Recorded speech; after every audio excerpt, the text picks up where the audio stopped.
Écoutez bien, notre invité aujourd'hui est une légende de ce rap français, un intouchable de notre panthéon, à l'origine de nombreux bangers. D'où il vient? Du 93 bien sûr, du 93 hardcore. Pour ceux qui savent, après 25 ans de carrière, il est toujours là. Il nous raconte sa vie de triple OG. C'est le nom de son album. Mac Tayer est avec nous. Ça nous fait très très plaisir. Bienvenue, comment vas-tu? Très bien, merci. Avec grand plaisir. Est-ce que Gucci Mane, c'était un bon choix pour t'accueillir? Très bon choix. Artiste que tu as évidemment écouté beaucoup. J'ai beaucoup écouté, il m'a beaucoup influencé dans ma créativité, dans plein de choses. J'aime son mindset, c'est un mec de rue qui a pu se sortir des rouages du système, du système américain. Et il est un espoir pour les communautés là-bas, des gens qui sont nés un peu dans des environnements un peu compliqués. Et franchement, aujourd'hui, quand tu vois Gucci Mane, tu peux pas te dire qu'il allait finir comme ça. Ouais, et il finit avec bien. Avec une famille, avec des enfants, avec tout. Non, c'est bien, c'est beau. Pour nous qui l'avons connu semi-obèse, en galère et tout. Des périodes sombres. Ah ouais. Et puis beaucoup d'incarcération aussi. Beaucoup. Et franchement, il a un long parcours, Gucci Mane. Il a eu le parcours des années 2000, où il est arrivé avec la trappe. Vraiment, tu vois. Après, il a eu les années 2010. Où il a fait les trap god, là où il était un peu sous drogue, obèse et tout, il avait pris beaucoup de poids. Et après, il est revenu en ligne, marié, femme, enfant, et avec des interventions musicales où parfois il donne son positionnement sur ce qui se passe sur la jeune génération, aux États-Unis et tout. Donc il a une vraie posture de grand, tu vois. Tout en restant pertinent, parce que quand il fit avec les plus jeunes, c'est pas du tout ridicule. C'est pas du tout ridicule, pas du tout. Et souvent, il prend la parole dans ses textes pour dire quelque chose de précis sur un truc qui s'est passé dans leur secteur là-bas à Atlanta. Il dit voilà, moi, mon avis. C'est vrai. Il joue bien son rôle. J'ai une vraie question, parce que je sais que toi, tu es un amateur de tout ça, que tu es un connaisseur. Ouais. Qui a été plus influent sur toute la scène des années 2010, début 2020, entre Gucci Mane et Lil Wayne? Elle est dure cette question. T'es chaud, ça. Ah, t'es chaud. En vrai, l'influence de Lil Wayne, c'est les années 2005-2010 jusqu'à 2011. Il a créé TDE et il a créé, on va dire, tout ce qui est Young Thug, Rich Homie Quan, tout jusqu'à des Lil Baby. Ça, c'est les deux écoles qu'a créé Lil Wayne. Gucci Mane, lui, c'est le rappeur de la trappe. Donc, en vrai, en face, t'aurais dû me mettre genre Young Jeezy. Tu vois, en vrai, tu vois. Mais donc, Gucci Mane, il n'a pas d'enfant. Voilà. Donc, Gucci Mane, il a même créé la drill de Chicago. Il a Chief Keef en vrai. C'était comme Gucci Mane. La zone 6 entière, c'est Gucci Mane. De Zaytoven à Mike Will à tout. Ils sont tous passés par Gucci Mane pour Metro Boomin. Tout le monde. Ils sont tous passés par Gucci Mane pour exister. Migos. Il n'y en a pas un. Young Thug, il était dans le Brick Squad à la base. C'est parce qu'il est parti en prison qu'il est parti avec Rich Gang. Mais I Love Mikonen au Canada, il est comme Gucci Mane. Tout le monde rappe comme Gucci Mane en vrai. À l'époque, dans la jeune génération, ils étaient grave influencés par le Gucci Mane gros là, qui avait trop d'inspi. Le Gucci Mane gros qui avait trop d'inspi là. Même moi, il me bousillait. C'est là que je faisais mes bangers. Tu vois, il était trop créatif. Ça veut dire sur les années 2010, je pense plus que c'est Gucci Mane. Lil Wayne, c'est sur les années 2005-2011 pour moi. C'est de Lil Wayne avec toutes les mixtapes et les Carter à YMCMB Empire. Tu vois, c'est deux époques différentes. Voilà. Je le disais en intro de l'émission, Gucci Mane, très marqué par la rue pendant des années, qui a finalement réussi à s'en émanciper ces derniers temps, pour un mode de vie un peu plus flamboyant, un peu plus Maybach, plus yacht, plus Belsap et tout. C'est un peu ce que tu racontes aussi dans ce nouvel opus, la vie du triple OG. Oui. Parce que en fait, vu que je vis au soleil toute l'année, et ça a changé un peu mon mindset, c'est une autre façon de vivre quand tu vis au soleil, quand tu arrives à prendre du temps pour toi, à kiffer les choses simples, eh ben, ça t'amène à un style de vie qui est obligé d'influencer ton écriture. Alors qu'avant, si on me mettait une instru, les premières choses qui venaient directement, qui émergeaient sur mon stylo, la feuille et tout, c'était quelque chose de très dark par rapport au style de vie dans lequel j'ai grandi. Et aujourd'hui, je suis ravi que mon retour vienne avec un nouveau prisme où j'ai essayé un peu de montrer d'où je viens et ce que je suis en train de devenir pour annoncer la couleur pour la suite. Parce que pour moi, c'est le premier album d'un nouveau Mac Taylor, on va dire. Bah en fait, on sent que tu viens d'ouvrir une sorte de porte sur un nouveau monde. Exactement. C'est pour ça que je l'ai sorti en 2 parties, tu vois, en un mois de décalage, où tu vois que j'ai pas sorti 2 parties pour rien, parce que les 2 disques ne se ressemblent pas. Les 2 disques ne se ressemblent pas. Et tu comprends que dans le premier, il y a beaucoup de narratifs sur ce que j'étais, dans quoi j'ai grandi, tout ça, tu vois, ça raconte, tu vois. Et après, dans la partie 2, tu sens plus que je suis en train d'ouvrir des portes, tu vois, qui n'existaient pas, des portes nouvelles pour Mac Taylor dans la posture dans laquelle j'écris mes textes et la musicalité que j'essaie de partager. Et cette stratégie-là de double album à 2 mois d'écart comme ça pour construire ce narratif-là, c'est un truc que tu avais... comment t'en es arrivé là en fait à cette stratégie-là? C'est à force de faire des titres. Et il y a un moment, j'ai commencé à écouter l'ensemble et j'ai entendu une cohérence. En partageant les titres en 2 parties, parce que il y a une partie qui est plus musicale que l'autre, même si les 2 sont musicales, mais il y en a une qui est plus solaire que l'autre, on va dire ça comme ça. Il y en a une qui est plus solaire que l'autre.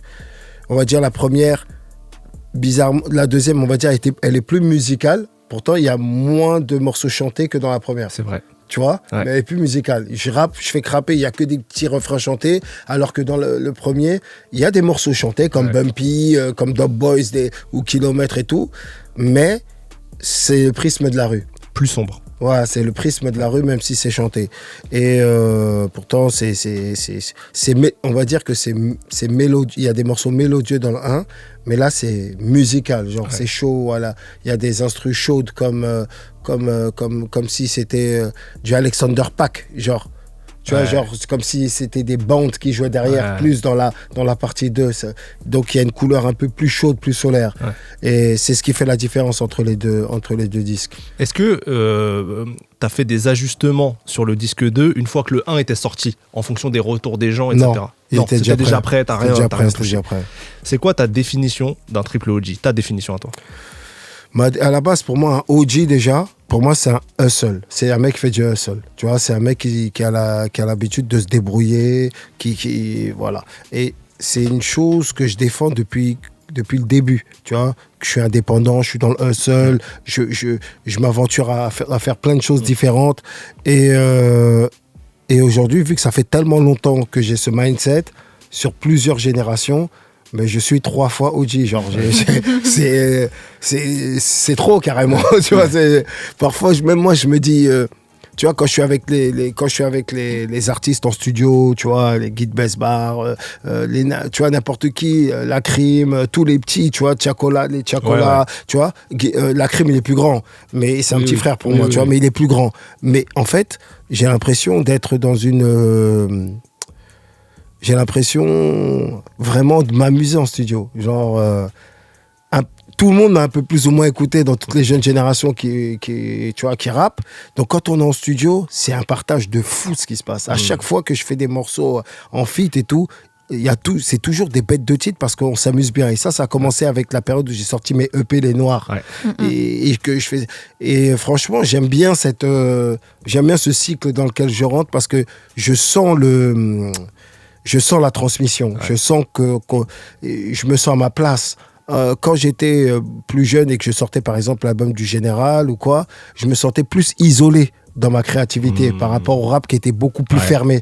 Et aujourd'hui, je m'amuse, je me sens à ma place, quoi.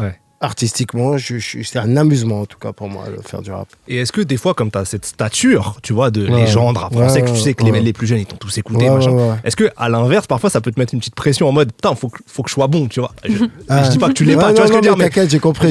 Tu te dis putain, faut que je montre que je suis cette légende, tu vois. En fait, ce qui est marrant, je sais que quand je suis en studio avec les plus jeunes, en fait, vu qu'ils ont l'habitude d'être en studio entre eux, ben, c'est différent de m'observer moi en cabine.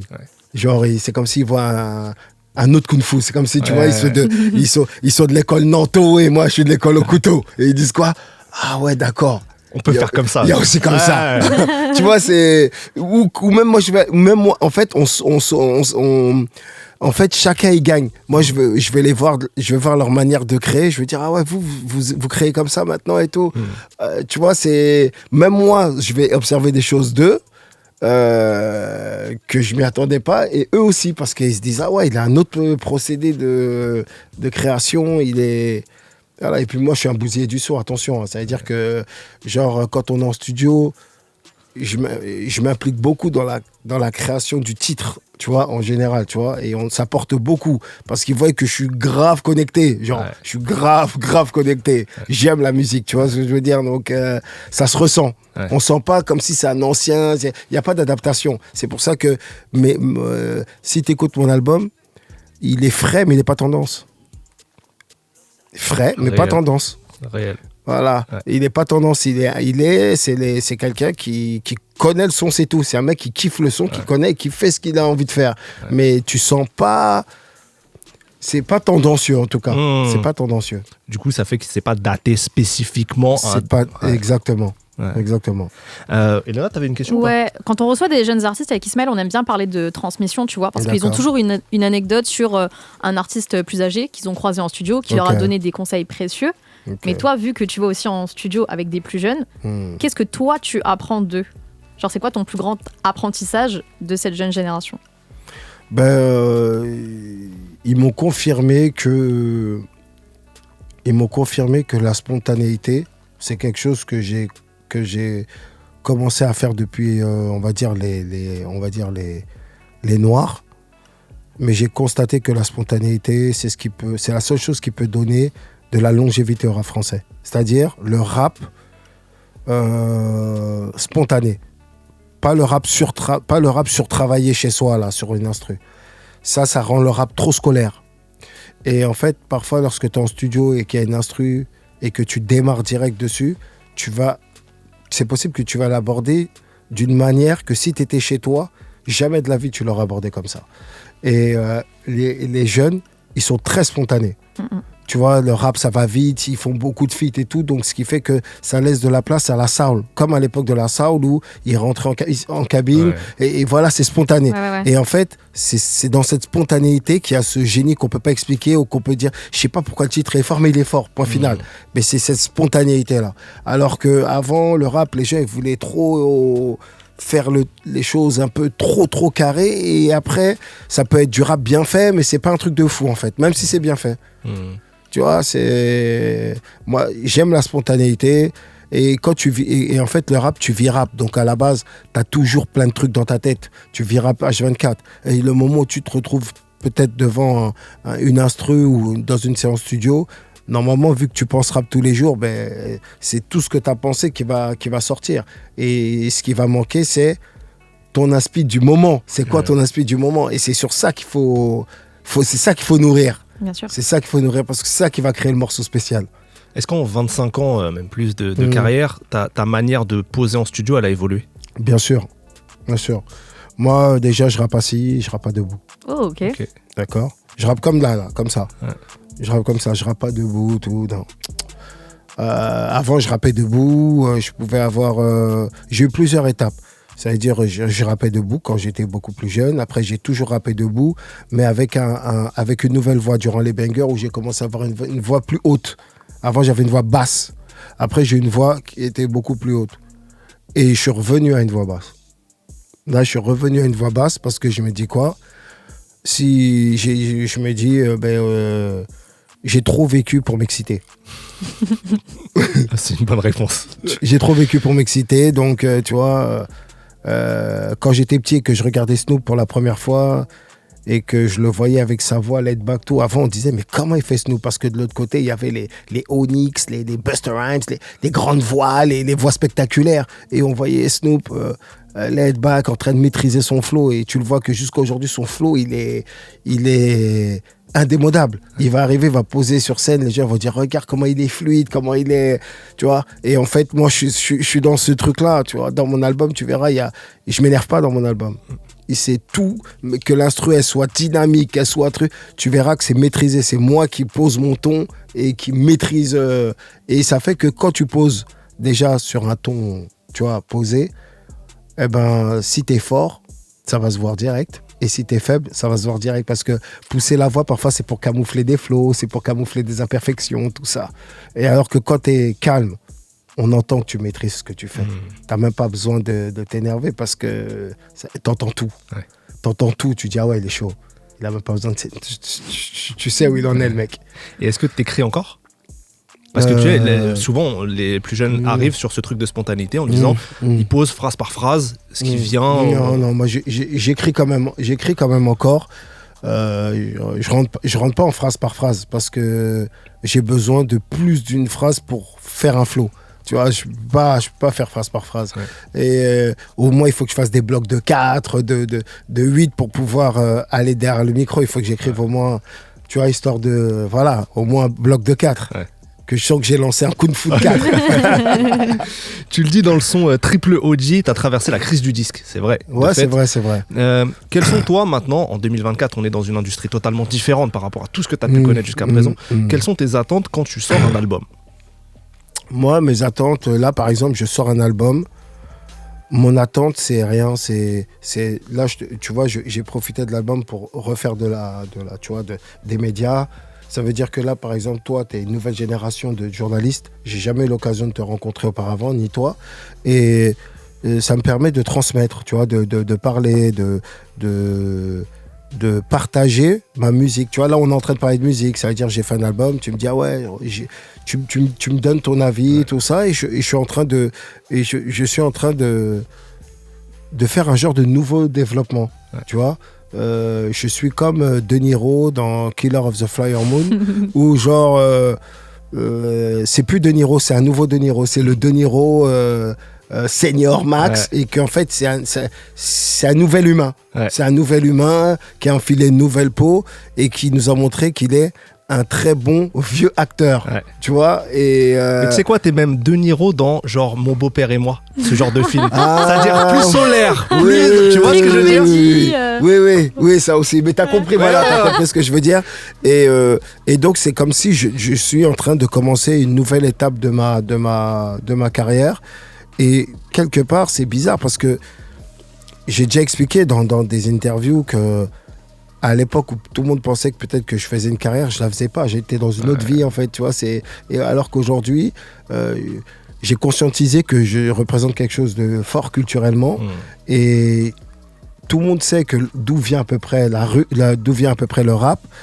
Mais personne ne sait où il va finir. Et là, j'ai l'impression que j'ai un rôle à jouer. Tu vois, les gens qui sont là depuis longtemps, bon, on sait tous d'où on vient, mais personne ne sait où on va aller. Tu vois, donc les gens qui sont depuis longtemps dans le rap comme moi, on peut commencer à donner une feuille de route. Avant, quand nous, on était petits, on disait quoi ? Ah non, on va arrêter de rapper à 30 ans. Moi l'album général, pour moi, je crois que c'était le dernier. Je disais, j'avais 26 ans, ou je disais quoi ? Non, mais ça y est, c'est fini, je mets les petits, je vais plus rapper, moi. Tu vois, on disait tous, le rap à 30 ans, c'est fini. Là, on est en train de rapper.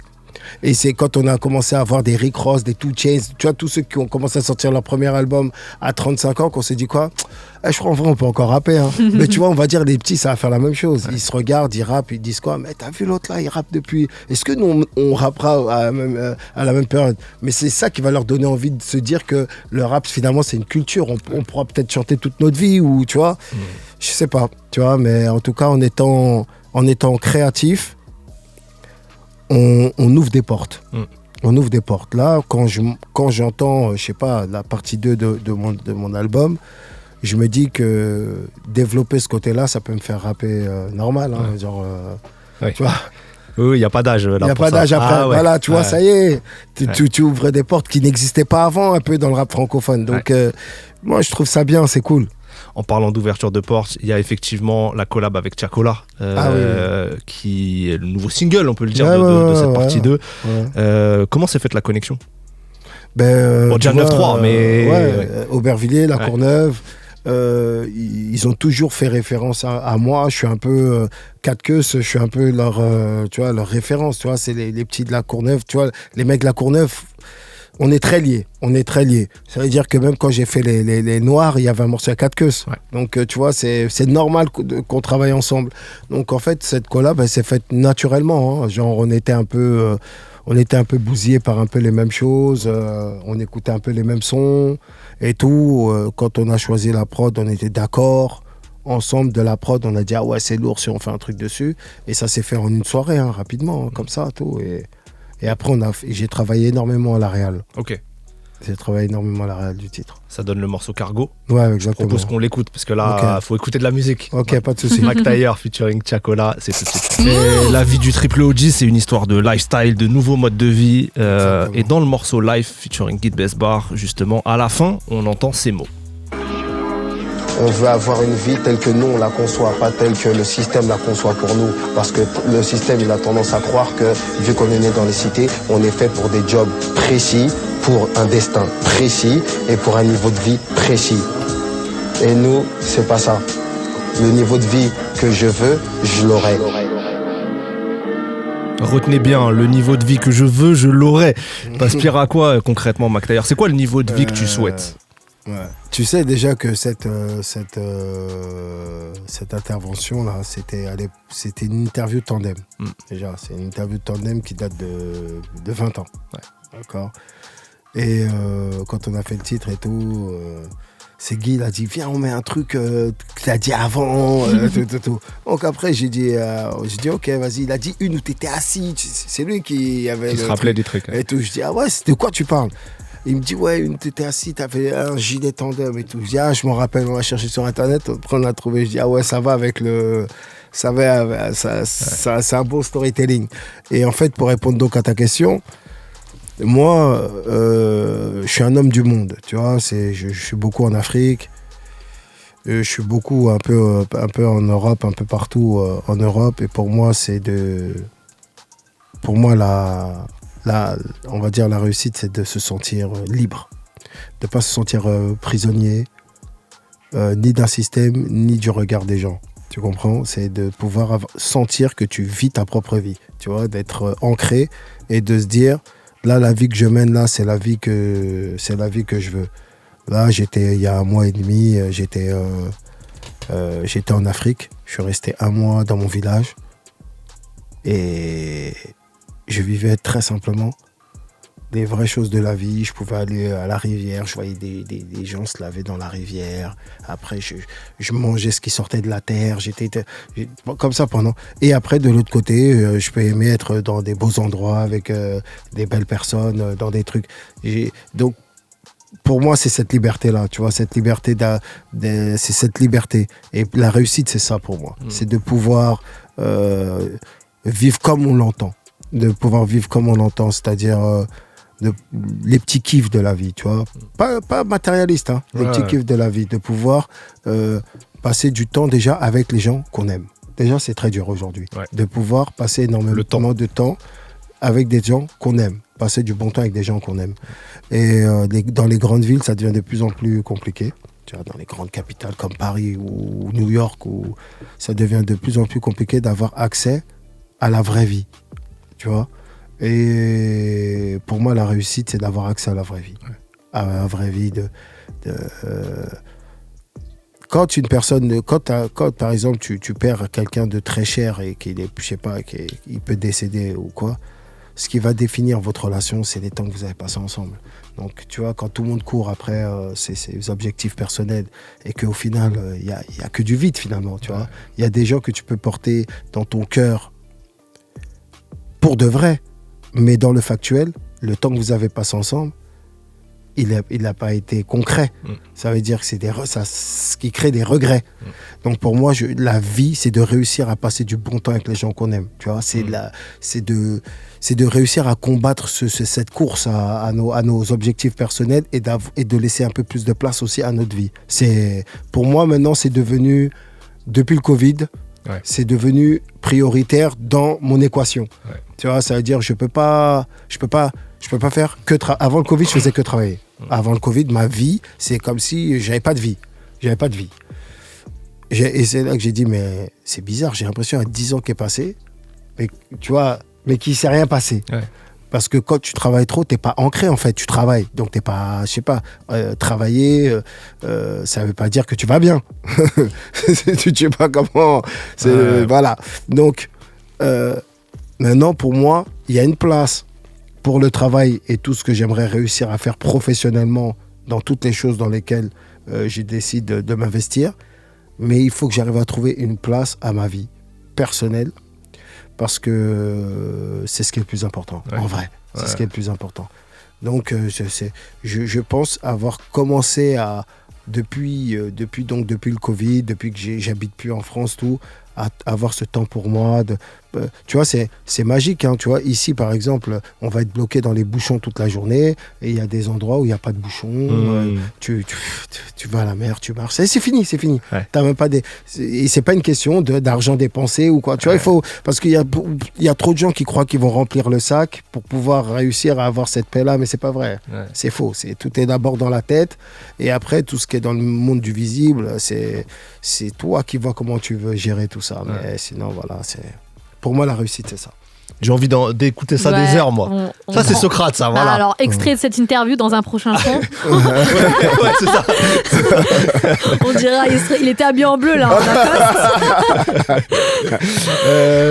Dans le morceau Maybach, qu'on va passer dans quelques minutes, tu dis « Cette version de moi n'est pas encore la meilleure ». Alors, exactement, je suis en transition. Évidemment. C'est ce que j'allais te demander. Bon, même si on est toujours en quête d'être un meilleur homme, une meilleure personne, sur quoi tu as encore envie de travailler, déjà humainement peut-être et ensuite, ce qui m'intéresse aussi, c'est musicalement, artistiquement. Qu'est-ce que tu recherches encore ? Je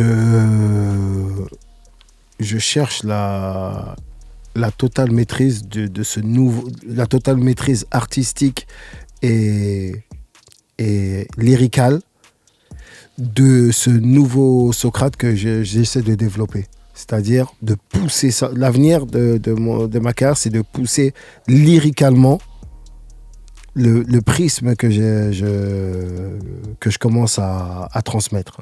C'est un challenge pour moi parce que c'est quelque chose en fait qui n'existe pas encore, donc c'est vraiment nouveau. C'est comme si j'aimerais que, je sais pas, dans 2-3 ans, on regarde ma carrière et on regarde le champ lexical général de ma carrière d'avant et le champ lexical truc, on dit quoi, ouais, il a carrément changé aux 3/4 son champ lexical et ça se voit qu'il a changé. Un truc comme ça, tu vois. Là, je suis en transition. Donc, il y a des nouveaux mots, on va dire. C'est comme s'il y a des nouveaux mots petit à petit qui commencent à rentrer dans mon rap.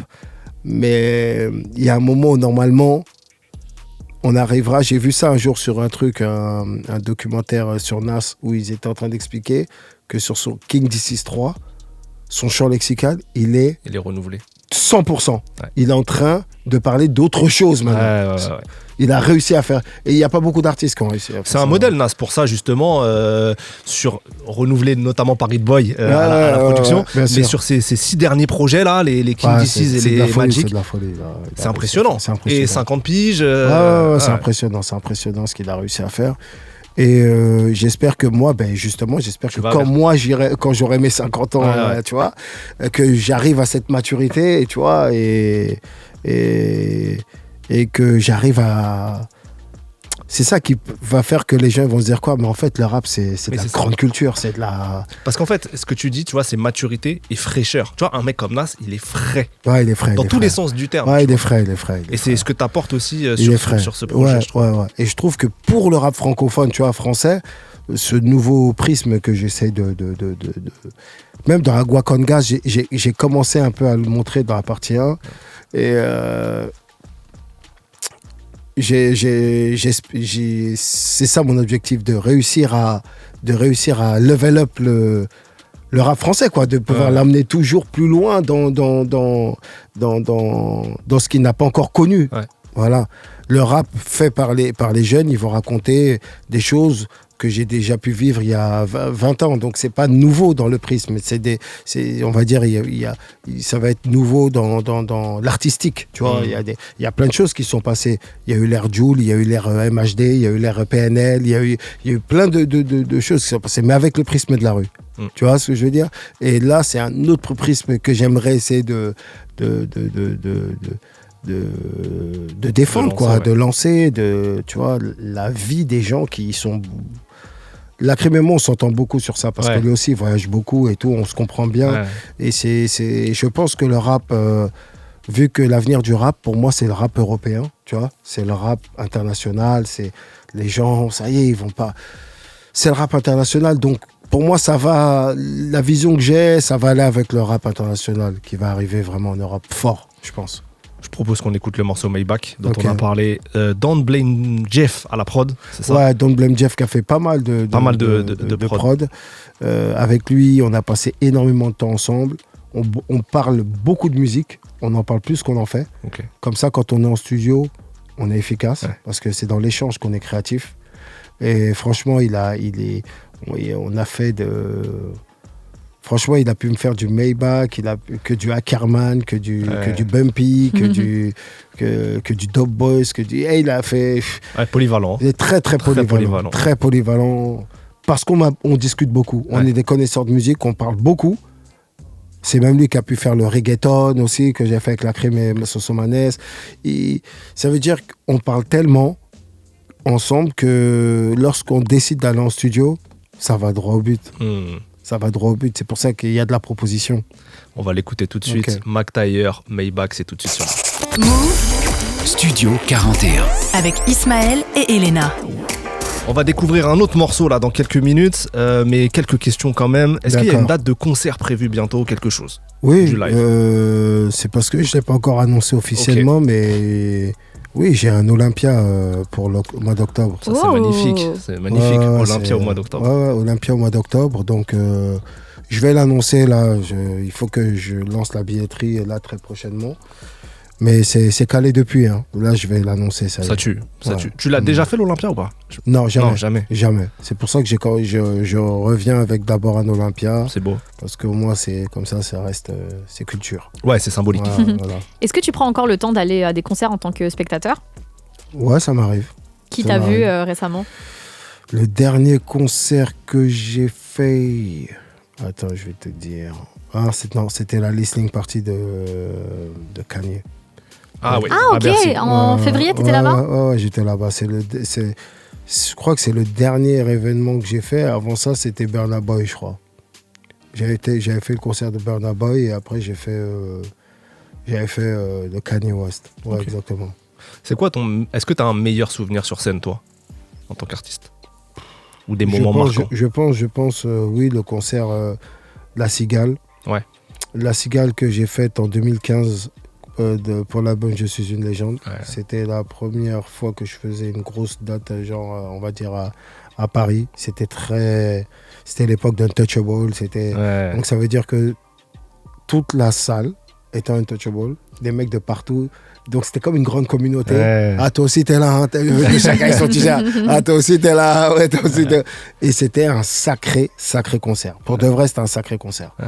Et j'ai pas trop utilisé ma carte des concerts dans ma carrière. C'est moi qui refusais d'aller en tournée et tout, j'avais pas le temps. Et là, je me suis dit non, il faut que je revienne sur scène. C'est pas possible. C'est un plaisir en vrai. Et je pense que c'est que par la scène que les gens arrivent à percevoir que t'es un artiste. Ouais. C'est que la scène qui te permet de le conscientiser, sinon il te voit que comme un rappeur. Je sais pas comment... Ah ouais, je capte. Puis même là, pour la question de transmission dont tu parlais avec les plus jeunes générations, etc., tu peux venir avec tes grands frères, avec tout ça au concert. Exactement. Donc je pense qu'il y a j'ai un vrai truc à faire avec les concerts et là j'espère faire une grande tournée, faire plein de choses et tout. Ouais, c'est ça mon ambition là. J'ai envie de vivre un peu la vie d'artiste avant de m'arrêter, quoi. Ouais. Voilà. On découvre le morceau Jalousie tout de suite, extrait de La vie du Triple OG, partie 2, Mac Taylor. Studio 41 avec Elena et Ismaël. Move. Et on termine avec un petit jeu. Est-ce que tu connais l'émission américaine Drink Champs? Yes. Il n'y a pas de Champs, mais... Ah, il n'y a pas de drink surtout. Si, il y a le Champs, mais il n'y a pas de drinks. Donc c'est le petit jeu tu préfères. Tu capté. NTM ou IAM? Il n'y aura pas trop de bourbier à part... Bye. Ça Sachant qu'à chaque fois, tout le respect. Hein, l'enjeu n'est pas de clasher ou quoi que ce soit. C'est trop compliqué. On va dire, le premier disque de rap qui est rentré dans ma vie, c'est NTM. IAM a eu un grand rôle dans mon inspiration. Les deux. Ok, les deux. Les deux. C'est trop pionnier, c'est trop... Je comprends. Okay. Quitter la musique définitivement ou y rester, mais juste pour produire des petits artistes? Non, y rester, produire des petits artistes, oui. Il y a quelque chose à apporter dans ça. Rap FR ou rap US? US. Ok, moi je m'y attendais. Il y a une grosse culture US quand on t'écoute, mais je pensais quand même que tu allais choisir FR. Alors, du coup, collab FR US ou collab FR UK? FR UK. Ok. Ouais, en même temps, c'est pertinent. 2024, il a raison. C'est vrai. Années 90 ou années 2000?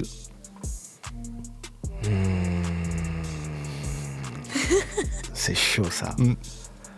C'est chaud. 2000. Ouais. C'était fou cette période. Les deux Oriens qui te regardent, se rappellent de souvenirs et tout. 2000. Ok, un nouveau son tout neuf, une nouvelle prod qu'on n'a jamais entendu, ou une bonne prod avec un bon sample? Ça dépend de mon humeur. Donc c'est difficile de répondre. C'est compliqué de répondre. Les deux. On va dire un son qu'on n'a jamais entendu. Okay. Allez. Mobb Deep ou Wu-Tang? Mobb Deep. Ok. Les années d'or de Pharrell ou celles de Timbaland?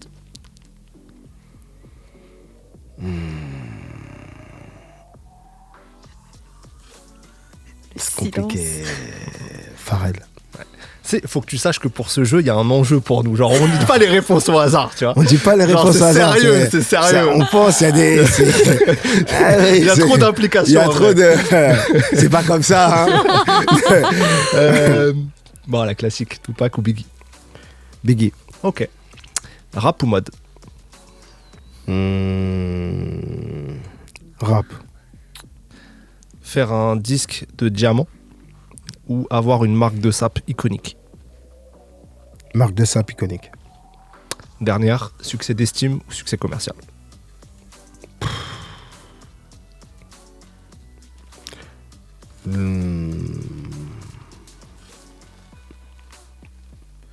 Un succès d'estime, un succès commercial sans l'estime, ça s'efface, mais un succès d'estime, ça s'efface pas. Donc on va dire un succès d'estime. On te souhaite les deux et tu les as déjà en vrai.